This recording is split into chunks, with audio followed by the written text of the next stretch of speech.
The latest desperate, wholly irresponsible lie out of the GOP and its right-wing media cohorts. Very instructive about this process. In our third story on the countdown, the accusation based on a rumor already partially retracted by the blogger who first presented it, that the president had threatened Senator Ben Nelson with closing an Air Force base in Nebraska if Nelson did not support health care legislation. Notably, Senator Nelson himself denied the rumor, as did the White House. Nelson saying, quote, "If I had been threatened, I would have gone public with it."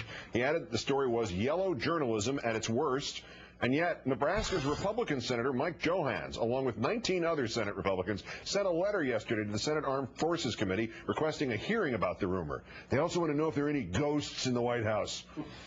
This, even though Senator Johans himself has said, quote, "When Senator Nelson says it didn't happen, I trust Senator Nelson. I have no reason not to trust him. The White House can work with us and say, look, folks, this did not happen. We're happy to appear before whatever committee." I think that really does put this to rest. So the Republican senator believes his colleagues' unequivocal denial, but he and his fellow Republicans want to stir this pot regardless, as do their toadies. This morning, there was one source. Today, I am told that there are 3 separate sources. Michael Goldfarb at the Weekly Standard. He confirmed to me today that he had a Senate aide inform him that the White House has threatened to put Nebraska's Offutt Air Force Base on the BRAC list. This is the base realignment and closure list. If Senator Ben Nelson doesn't fall in line with health care, they will close this base.